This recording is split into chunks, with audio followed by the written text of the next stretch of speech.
শাহবাগের ছোট্ট একটা কফি শপে বসে আছে নম্রতা। টিপটিপ বৃষ্টি আর ঠান্ডা হাওয়ার মাঝেও দরদর করে ঘামছে সে।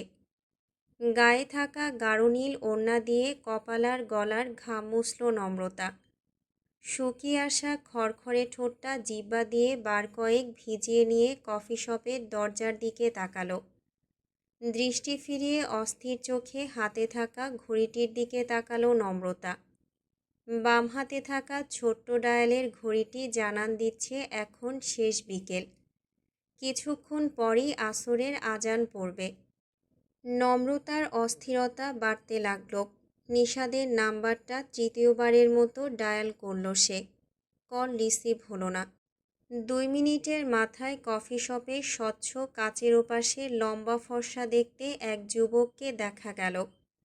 গায়ে কালো চেক শার্ট, চোখে মোটা ফ্রেমের চশমা। বৃষ্টির পানিতে ভিজে গিয়েছে শার্টের অনেকটা। লোকটা দরজা ঠেলে ভেতরে ঢুকেই নম্রতার দিকে এগিয়ে এলো। কাছাকাছি এসে একগাল হেসে বলল, কেমন আছো নম্র? নম্রতা চমকে তাকালো। সামনে দাঁড়ানো যুবকটিকে ঠিক চিনে উঠতে পারছে না সে। নম্রতা কপাল কুঁচকালো। আপনি? নিঃস্বাদ। আশ্চর্য, চিনতে পারছো না? নম্রতা ঝট করে উঠে দাঁড়ালো। 2-1টা শুকনো ঢোক গিলে বলল, সরি, আমি ঠিক চিনতে পারিনি। নিঃস্বাদ হাসল। সামনের চেয়ারটা ডান হাতে টেনে নম্রতার মুখোমুখি বসল। নম্রতার দিকে তাকিয়ে সহজ কণ্ঠে বলল, দাঁড়িয়ে আছো কেন? বসো। নিশাদের কথায় সম্বিত ফিরল নম্রতার। চট করে বসে পড়ে অস্থির দৃষ্টিতে এদিক ওদিক তাকাতে লাগল। ডান হাতের পিঠ দিয়ে ঠোঁটের উপরের ঘামটুকু মুছে নিয়ে জোরালো শ্বাস ছাড়ল। নিশাদ বেশ কিছুক্ষণ তীক্ষ্ণ দৃষ্টিতে তাকিয়ে থাকার পর বিস্মিত কণ্ঠে বলল, তুমি কি কোনো কারণে আমায় ভয় পাচ্ছ নম্র? তোমাকে রেস্টলেস দেখাচ্ছে। নম্রতা এবার চোখ তুলে তাকালো। নিশাদের ক্লান্ত মুখে চিন্তার ছাপ। চোখ দুটোতে চকচক করছে কৌতূহল। নম্রতাকে নীরব তাকিয়ে থাকতে দেখে সামনে থাকা পানির গ্লাসটা এগিয়ে দিল নিশাদ। শান্ত কণ্ঠে বলল, আই থিঙ্ক পানিটুকু তোমার প্রয়োজন। নম্রতা বিনা বাক্যে গ্লাসটা তুলে নিল হাতে। এক নিঃশ্বাসে পুরো গ্লাস ফাঁকা করে দিয়ে আবারও নিশাদের দিকে তাকালো। নিশাদ তার দিকেই তাকিয়ে আছে, চোখে মুখে কৌতূহল, কপালে চিন্তার ভাঁজ। নম্রতা জোরালো নিঃশ্বাস নিয়ে নিজেকে শান্ত করল। নিশাদের চোখের দিকে তাকিয়েই প্রশ্ন করল, কেমন আছেন? নিশাদ হাসল। টেবিলের উপর 2 হাত রেখে সোজা হয়ে বসল। মৃদু কণ্ঠে বলল, ভালো। তুমি কেমন আছো নম্র? ভালো। আমিও ভালো আছি। তোমাকে দেখে কিন্তু তেমনটা মনে হচ্ছে না। কেমন যেন বিধ্বস্ত লাগছে। যাই হোক, এত জরুরি তলবের কারণ কি? এনিথিং সিরিয়াস নম্র? নম্রতা অনেকটা ফিসফিসিয়ে বলল, আমি কিছু প্রশ্নের উত্তর খুঁজছি নিশাদ সাহেব। সেই উত্তরগুলো আপনার থেকে এক্সপেক্ট করছি। আপনি কি আমায় সাহায্য করবেন? নম্রতার কথায় বেশ অবাক হলো নিশাদ। ভ্রু কুঁচকে বলল, প্রশ্ন? কেমন প্রশ্ন নম্র? তোমার কথাগুলো ঠিক ধরতে পারছি না। একটু খুলে বলবে প্লিজ? নম্রতা এবার সরাসরি প্রশ্ন করল, শাহবাগ গ্রন্থাগার থেকে বেশ কিছুদিন আগে একটা বই ধার এনেছিলেন আপনি, দর্শনের বই। সেই বইটা সম্পর্কে জানতে চাইছি। নিশাদের পুরো ভ্রু আরও খানিকটা কুঁচকে গেল। অবাক হয়ে বলল, মানে? কোন বইয়ের কথা বলছো তুমি? আমি কেমিস্ট্রির টিচার। দর্শনের বই কেন আনতে যাব হঠাৎ? তাছাড়া ফিলোসফির প্রতি খুব একটা আকর্ষণও আমার নেই। আপনি বলতে চাইছেন বইটা আপনি আনেননি? না, আনিনি। কিন্তু একটা বই নিয়ে এত জিজ্ঞাসাবাদের কারণ কি? তোমাকে অস্থিরও দেখাচ্ছে। বইটার কি কোনো বিশেষত্ব আছে? যদি থেকেও থাকে সেই বিশেষত্বটাই বা কী? নম্রতা উত্তর না দিয়ে বলল, লাইব্রেরির রেজিস্টার খাতা তো অন্য কথা বলছে নিশাত সাহেব। ওখানে স্পষ্ট লেখা আছে কিছুদিন আগে আপনার কার্ড দিয়েই বইটা ধার নেওয়া হয়েছিল। বইটা কালই আবার লাইব্রেরিতে ইস্যু করা হয়েছে। আপনি যদি ঢাকার বাইরে থেকে থাকেন তাহলে আপনার হয়ে বই দেওয়া নেওয়া করছেটাকে? Who is this person? Nishat থমকালো। কপালে গভীর ভাঁজ নিয়ে বেশ কিছুক্ষণ নীরব বসে রইল। ভ্রুকুচকে নম্রতাকে পর্যবেক্ষণ করে বলল, সেই বইয়ের সাথে তোমার কি কানেকশন নম্র? সামান্য একটা বইয়ের জন্য এত উতলা হচ্ছ কেন? নম্রতা উত্তর না দিয়ে বলল, বইগুলো দেওয়া নেওয়া কে করছিল নিশাত সাহেব? নিশাত ফুঁস করে নিঃশ্বাস ফেলে বলল, আমি লাইব্রেরিতে লাস্ট গিয়েছিলাম 1-2 সপ্তাহ আগে। যেদিন রাজশাহী যাওয়ার কথা ছিল সেদিন বিকেলে। সেখানে গিয়ে হঠাৎই আমার বন্ধুর সাথে দেখা। ওর কিছু বইয়ের প্রয়োজন ছিল। এদিকে আমার তারা বাবা মাকে নিয়ে ট্রেন ধরতে হবে, তাই কার্ডটা বন্ধুকে দিই। লাইব্রেরিয়ানের সাথে কথা বলে আগেই রেজিস্ট্রিতে সাইন করে বেরিয়ে এসেছিলাম। আমার বন্ধু কোন দুটো বই নিয়েছে জানি না। সেই বইয়ে তোমার বলা বইটা আছে কিনা সেটাও জানি না। শ্বাস আটকে রেখে প্রশ্ন ছুড়ল নম্রতা, আপনার বন্ধু? আপনার বন্ধু কেন নিয়েছিল বইটা? নিশাত হতাশ কণ্ঠে বলল, সেটা তো জানি না। নম্রতা বলার মতো কিছু খুঁজে পেল না। মাথাটা কেমন ধপধপ করছে তার। ঘাড়ের কাছটা ঝিমঝিম করছে। নম্রতা এক হাতে কপাল চেপে ধরে চুপ করে রইল।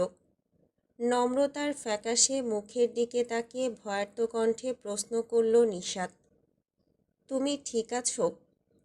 নম্রতা ছোট্ট করে শ্বাস টেনে নিয়ে মাথা নাড়ল। কিছুক্ষণ চোখ বন্ধ করে বসে থেকে মাথা তুলে নিশাদের দিকে তাকালো।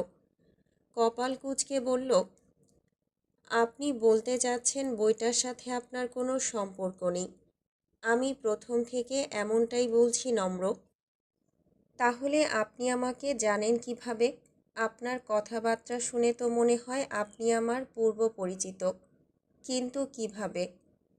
নম্রতার এমন কথায় যেন বেশ ধাক্কা খেল নিশাত।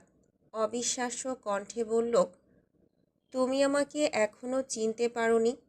এজন্যই এতক্ষণ নিশাত সাহেব বলে সম্বোধন করছিলে? তোমার মুখে এমন সম্বোধন শুনে খুব অস্বস্তি বোধ করছিলাম, অবাকও হচ্ছিলাম। এবার নম্রতার অবাক হওয়ার পালা। বড় বড় চোখ দুটোতে খেলে গেল বিস্ময়ের তারা। উত্তেজিত কণ্ঠে বলল, আমার কি আপনাকে অন্য কিছু বলে সম্বোধন করার কথা? নিশাত বেশ হতাশ হলো। নম্রতার দিকে খানিক চেয়ে থেকে বলল, তোমার নাজু খালাকে ভুলে গিয়েছ নম্রতা? নম্রতা এলোমেলো মস্তিষ্ক নিয়ে চিন্তা করার চেষ্টা করল। বেশ কিছুক্ষণ বাদে চোখ বড় বড় করে নিশাদের দিকে তাকালো। নাজু খালাকে আপনি কি করে চেনেন নিশাত সাহেব? নিশাত দুর্বোধ্য হাসল। নম্রতার সন্দিহান কণ্ঠে বলল, নিশুদা। আপনি নিশুদা? নাজু খালার ছেলে নিশুদা? নিশাত তৃপ্তির হাসি হেসে বলল, এতক্ষণে চিনলে তবে? আমি তো প্রথম দিনই চিনে ফেলেছিলাম। নম্রতার বিস্ময় এখনও কাটেনি। সে হতবম্ব দৃষ্টি নিয়ে বলল, প্রায় 14-15 বছর পর দেখা। কিভাবে চিনলেন? নিশাত হাসল। মুখ টিপে হেসে বলল, 2-3 বছর আগে আম্মুর পরিচিত এক ঘটক তোমার ছবি দেখায়। আমরা তখনও জানতাম না যে তুমি সেই ছোট্ট নমো। যথারীতি তোমার বাড়িতেও আলাপ হচ্ছিল এবং এই আলাপচারিতার মধ্যেই হঠাৎ জানতে পারলাম তোমরা আমাদের পূর্ব আত্মীয়। তোমার পরিচয় জানার পর আম্মু তোমাকে বউ বানাতেই উঠে পড়ে লাগলেন। হাজার হলেও পুরাতন বান্ধবীর মেয়ে, ব্যাপারটাই আলাদা। তোমার পরিবারও বেশ এগিয়ে ছিল, কিন্তু হঠাৎ একদিন খবর এলো তুমি মানা করে দিয়েছ। বিয়ে শাদী নাকি করবে না, বেশি চাপাচাপি করলে বাড়িঘর ছেড়ে চলে যাবে। আম্মু প্রায় 1 বছর অপেক্ষা করেছিল, কিন্তু তোমাকে এখনও রাজি করানো যায়নি শুনে সব আশা ত্যাগ করে নতুন উদ্যোগে পাত্রী খুঁজতে লেগে পড়েছেন। তোমাকে প্রথম ছবিতেই দেখেছিলাম, তারপর হঠাৎ কক্সবাজারে। প্রথমে চিনতে পারিনি, কিন্তু নাম বলার পর চিনে গিয়েছি। এক নিঃশ্বাসে কথাগুলো বলে থামল নিশাত। নম্রতা অপলক চোখে তাকিয়ে থেকে বলল, মাই গড, এত কিছু ঘটে গিয়েছে। নিশাত হেসে বলল, হ্যাঁ, ঘটে গিয়েছে। কেন? তুমি জানতে না? আমি তো ভেবেছিলাম সবই তোমার জানা, তাই তোমার ফোনটা পেয়ে একটু অবাকই হয়েছিলাম। ভেবেছিলাম এই বিষয়ে কিছু বলবে, কিন্তু এখানে এসে তো দেখি কাহিনী ভিন্ন। তোমার কাহিনীটা কি বলো তো দেখি, আমি কনফিউজড। নম্রতা বুক ফুলিয়ে শ্বাস নিয়ে বলল, সে অনেক লম্বা কাহিনী, অন্য কোনো দিন বলবো।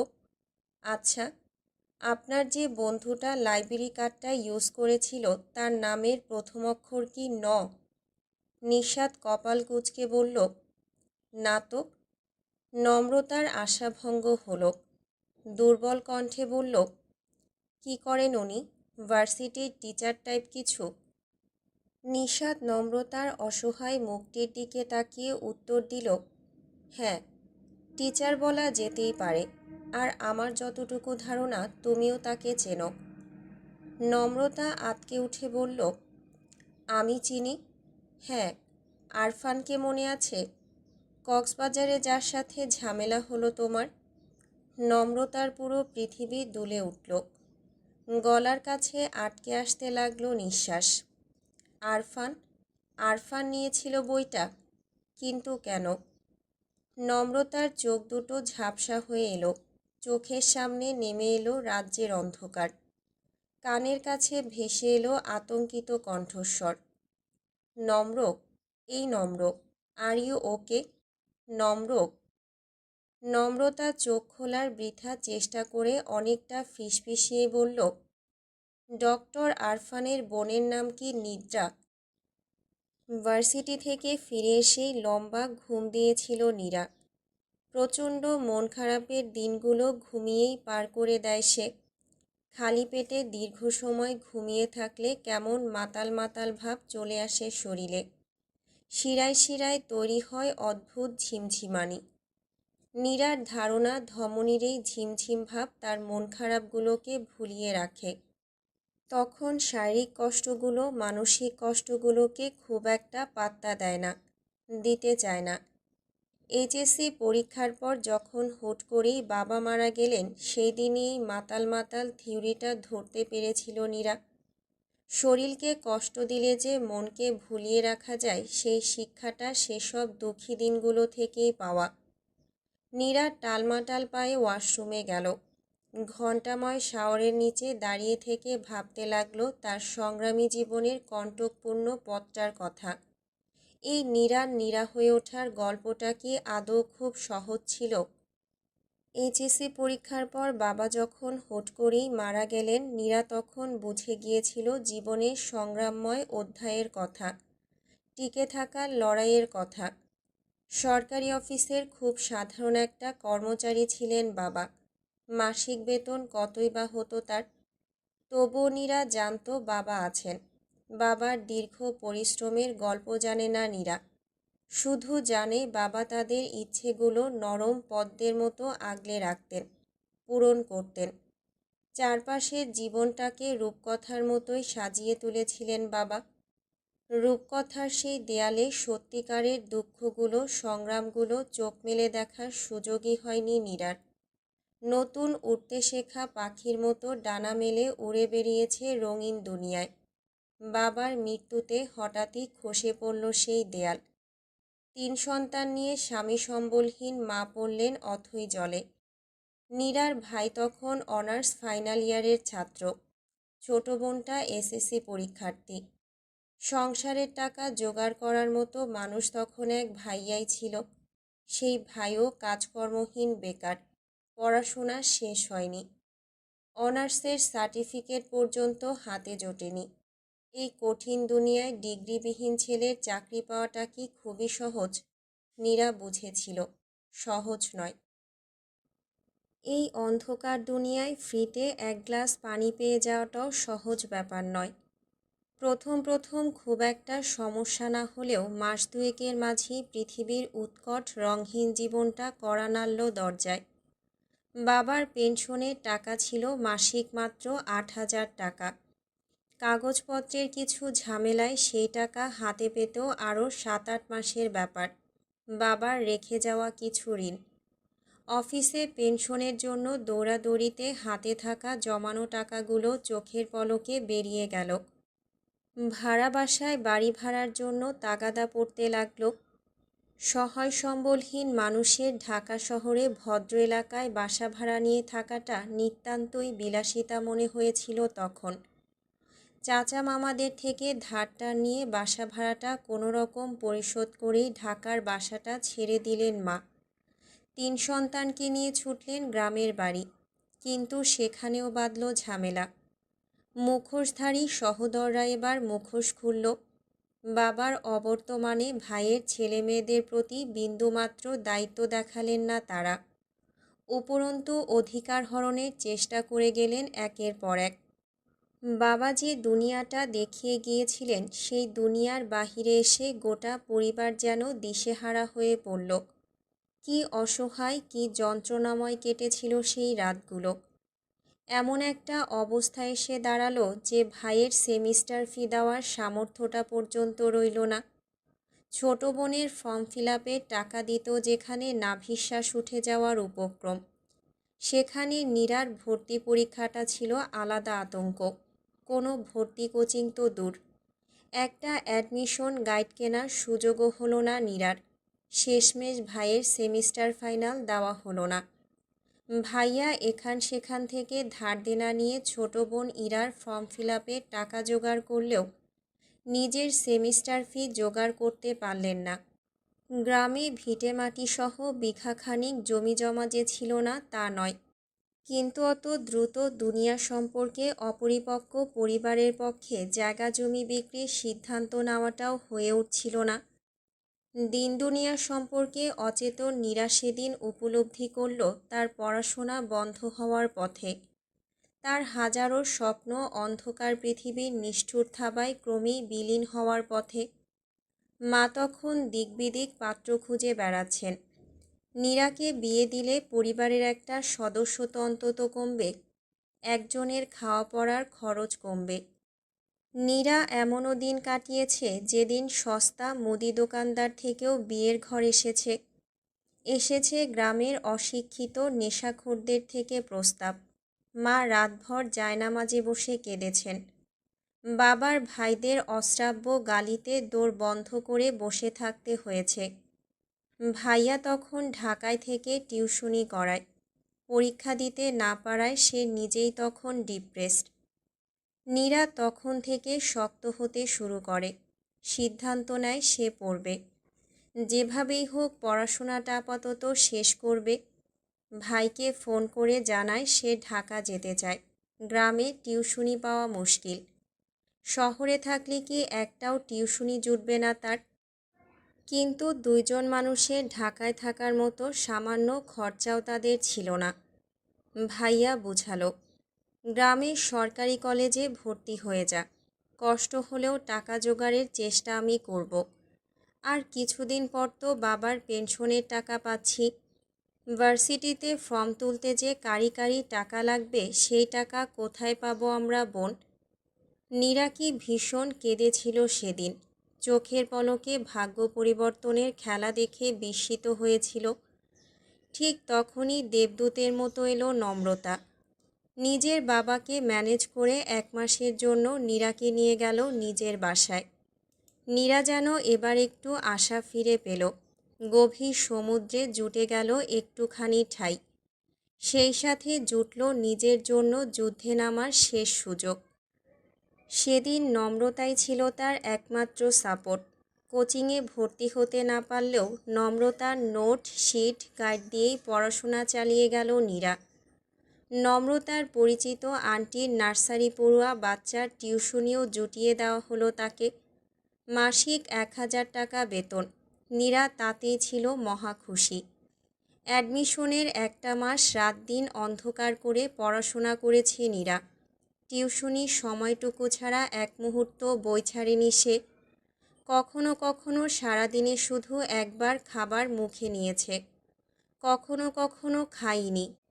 বান্ধবীর বাড়ি হলেও অন্যের দয়ায় থাকা খাওয়াটা যে কত কষ্টের, কতটা সম্মানহানির তা প্রতিটা পদক্ষেপে বুঝতে পেরেছে নীরা। বুঝতে পেরেছে জীবন নামের সংগ্রাম। দিনের পর দিন সয়েছে, কষ্ট করেছে, কেঁদেছে, পর মুহূর্তেই আবার শক্ত হয়েছে। টিউশনির ওই 1,000 টাকা দিয়েই ঢাকা ভার্সিটির খ ইউনিটে একটিমাত্র ফর্ম তোলার সুযোগ পেয়েছে। নম্রতার সহযোগিতা, সাপোর্ট আর নিজের পরিশ্রমে ওই একটা সুযোগেই নিজের জীবন পাল্টে ফেলেছে। রেজাল্টের দিন নম্রতাকে জড়িয়ে ধরে চিৎকার করে কেঁদেছে। শাওয়ারের নিচে দাঁড়িয়ে সেই বিভীষিকাময় সময়গুলোকে ভেবেই শিউরে উঠল নীরা। এই ছোট্ট জীবনে যতটা চড়াই উতরাই পার করেছে নীরা, সেই চড়াই উতরাই সম্পর্কে অন্তুর কি আদৌ কোনো ধারণা আছে? অন্তুর কাছে দুনিয়াটা রঙিন, ভালোবাসাটা অমৃত। কিন্তু নীরার কাছে দুনিয়ার রং ভিন্ন। ভালোবাসাটা অমৃত নয়, পরিস্থিতির চাপে বিষাক্ত। ভাইয়া তাদের দুই বোনের জন্য এখনও বেগার খাটছে। ভাইয়ের ঘাড়ে বসে বসে আর কত খাবে সে? ইরার কথাটাও ভাবতে হবে।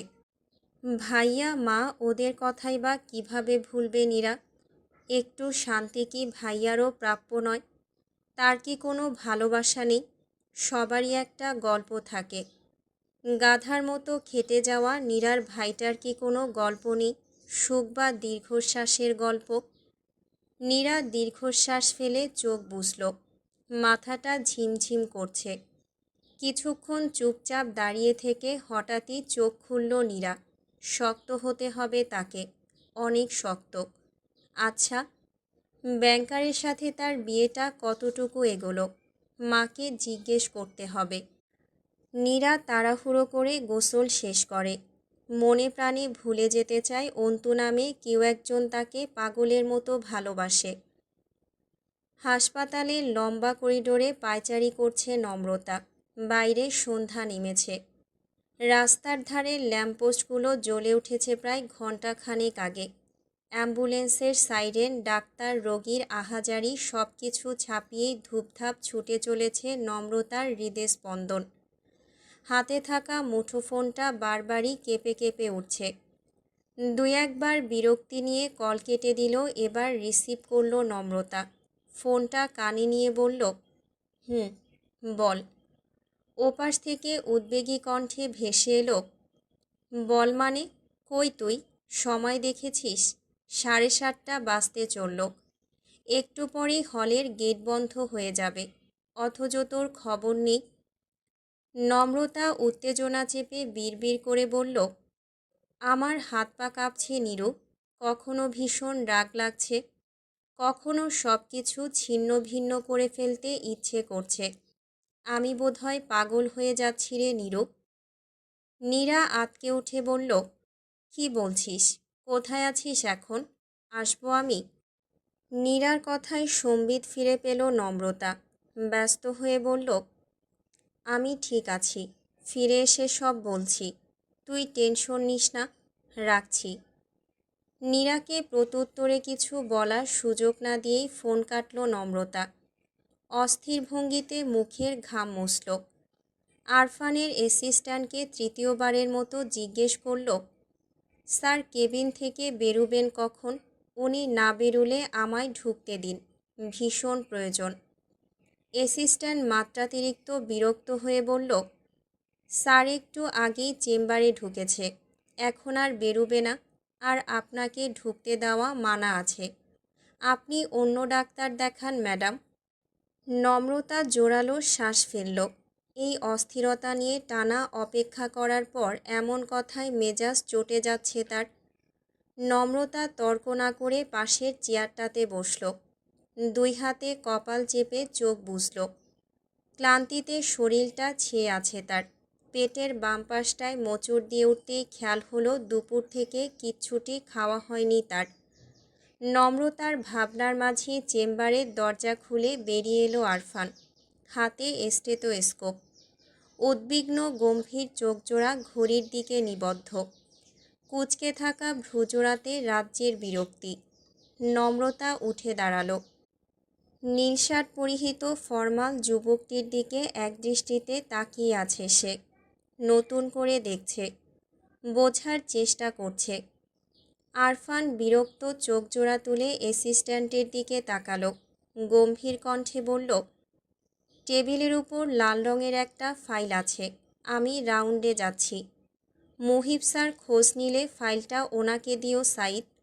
অ্যাসিস্ট্যান্ট বাধ্য ছেলের মতো মাথা দুলিয়ে বলল, জি আচ্ছা। সাইদ সেখান থেকে সরে যেতেই তীরের বেগে তার বুকের উপর এসে আছড়ে পড়ল কেউ। ঘটনার আকস্মিকতায় চমকে উঠল আরফান। টাল সামলাতে না পেরে 2 পা পিছিয়ে গিয়ে দেয়ালে ঠেস দিয়ে দাঁড়ালো। ঘটনা বুঝতে ভ্রু কুঁচকে নিজের বুকের দিকে তাকালো। বুকের এত কাছে কোনো নারী দেহের উপস্থিতি টের পেয়ে দ্বিতীয়বারের মতো চমকে গেল আরফান। হঠাৎই কোনো কথা খুঁজে পেল না। বুকে লেপ্টে থাকা রমণীকে টেনে সরাতে নিতেই একা একাই সরে গেল সেই আগন্তুক। তাকে দেখে প্রথম দফায় বিস্মিত হলেও পর মুহূর্তেই রাগে লাল হয়ে গেল আরফান। চোয়াল শক্ত করে বলল, এটা কোন ধরনের অভদ্রতা মিস নম্রতা? ছি, আপনার বিহেভিয়ার এমন থার্ড ক্লাস হয়ে যাচ্ছে কেন দিনকে দিন? নম্রতার মধ্যে কোনো ভাবাবেগ হলো না। অনুভূতিশূন্য চোখে আরফানের মুখের দিকে তাকিয়ে রইল। আরফান বিরক্ত হয়ে বলল, আপনার কি কোনো সেলফ রেসপেক্ট নেই? এত কিছুর পরও কেন জ্বালাচ্ছেন আমায়? এটা হসপিটাল, আমার একটা রেপুটেশন আছে। নম্রতা এবারও কিছুই বলল না। মিনিট খানেক চুপচাপ দাঁড়িয়ে থেকে 2 পা এগিয়ে গেল। আরফানের খুব কাছাকাছি দাঁড়িয়ে চোখে চোখ রাখল। খুবই শান্ত কণ্ঠে বলল, আর জ্বালাবো না। হৃদস্পন্দনটা শোনার জন্যই এতটা কাছে গিয়েছিলাম। প্রতারকদের হৃদস্পন্দন কেমন হয় তা জানতে ইচ্ছে করছিল খুব। ব্যাস, এইটুকুই। এইটুকু বলে আবার কয়েক পা পিছিয়ে গেল নম্রতা। নম্রতার কথার আগাগোড়া বুঝতে না পেরে ফ্যালফ্যাল করে চেয়ে রইল আরফান। কপালের ভাঁজ আরও গাঢ় হলো। নম্রতা কয়েক পা পিছিয়ে গিয়ে ডান পায়ের সালোয়ারটা হালকা উঁচু করল। আরফান নম্রতার দিকেই তাকিয়েছিল। নম্রতার সালোয়ারের নিচে ধবধবে সাদা পাজোড়া চোখে পড়তেই চমকে উঠল আরফান। ভয়ানক সুন্দর তিলটার সাথে চিরপরিচিত সেই পায়েলটা দেখে কুঞ্চিত ভ্রু সোজা হয়ে গেল আরফানের। চোখ দুটোতে ফুটে উঠল রাজ্যের বিস্ময়।